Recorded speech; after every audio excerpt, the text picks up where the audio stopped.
നമസ്കാരം, കർമ്മ ന്യൂസിലേക്ക് സ്വാഗതം. മറ്റൊരു അബദ്ധപാത ആവർത്തിക്കാൻ ഇന്ത്യക്കും സാധിക്കും.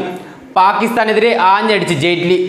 അൽ-ഖ്വയ്ദ തലവൻ ഉസാമ ബിൻ ലാദനെ വധിക്കാൻ പാകിസ്ഥാനിലെ അബട്ടാബാദിൽ കടന്നു ചെല്ലാൻ യുഎസിന് കഴിയുമെങ്കിൽ വീണ്ടും ഒരു അബട്ടാബാദ് ആവർത്തിക്കാൻ ഇന്ത്യക്കും കഴിയുമെന്ന് കേന്ദ്ര ധനമന്ത്രി അരുൺ ജെയ്റ്റ്ലി. പുൽവാമ ചാവേർ ആക്രമണത്തിന് ഇന്ത്യ നൽകിയ തിരിച്ചടിക്ക് പാകിസ്ഥാൻ ആരംഭിച്ച തിരിച്ചടിയെ രൂക്ഷമായ ഭാഷയിൽ മറുപടി നൽകുകയായിരുന്നു അദ്ദേഹം. ഇന്നത്തെ ഇന്ത്യയുടെ സ്ഥിതി വെച്ച് എന്തും ചെയ്യാനാകും. രാജ്യം ഞങ്ങൾക്കൊപ്പമാണ്. പാകിസ്ഥാനിൽ കടന്നുകയറി ഒസാമ ബിൻ ലാദനെ കൊല്ലാൻ അമേരിക്കയ്ക്ക് കഴിയുമെങ്കിൽ എന്തും സംഭവിക്കാമെന്നും അദ്ദേഹം കൂട്ടിച്ചേർത്തു.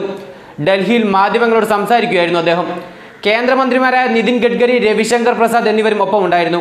പാകിസ്ഥാനിൽ ഒളിവിൽ കഴിയുന്ന ജെയ്ഷെ സ്ഥാപകൻ മസൂദ് അസറിനെ അത്തരത്തിൽ നടപടിയെടുക്കാൻ മടിയില്ലെന്ന പരോക്ഷ പരാമർശമാണ് ജെയ്റ്റ്ലി നടത്തിയതെന്ന് വിലയിരുത്തുന്നു.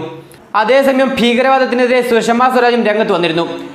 എല്ലാ രാജ്യങ്ങളും ഭീകരവാദത്തെ പൂർണ്ണമായും പിന്തള്ളണമെന്നും സമാധാനത്തിനും സുസ്ഥിരതയ്ക്കും വേണ്ടി നിലകൊള്ളുക എന്നത് തങ്ങളുടെ ഉത്തരവാദിത്തമാണെന്നും വിദേശകാര്യമന്ത്രി പറഞ്ഞു. ചൈനയിൽ വുഷനിൽ നടക്കുന്ന 16ാമത് റഷ്യ ഇന്ത്യ ചൈന ത്രികക്ഷി ഉച്ചകോടിയിലാണ് സുഷമ സ്വരാജ് ഇക്കാര്യം വ്യക്തമാക്കിയത്. എല്ലാ രാജ്യങ്ങളും ഭീകരവാദത്തെ പൂർണ്ണമായും പിന്തള്ളേണ്ടതിന്റെ ആവശ്യകതയിലേക്കാണ് പുൽവാമ അടക്കമുള്ള സംഭവങ്ങൾ വിരലിച്ചുകൊണ്ടതെന്നും പാകിസ്ഥാൻ മണ്ണിൽ പ്രവർത്തിക്കുന്ന ഭീകരവാദ പ്രസ്ഥാനങ്ങൾക്കെതിരെ അവർ നടപടിയെടുക്കാതിരിക്കുകയും അത്തരം സംഘങ്ങൾ ഇന്ത്യയിൽ നിരന്തരം പ്രശ്നങ്ങൾ സൃഷ്ടിക്കുകയും ചെയ്ത സാഹചര്യത്തിലാണ് അനിവാര്യ നടപടിയിലേക്ക് ഇന്ത്യ കടന്നതെന്നും അദ്ദേഹം പറഞ്ഞു. പുൽവാമ ഭീകരാക്രമണത്തിനു ശേഷം ജെയ്ഷെ മുഹമ്മദിനെതിരെ നടപടിയെടുക്കാൻ പാകിസ്ഥാൻ തയ്യാറായിരുന്നില്ല.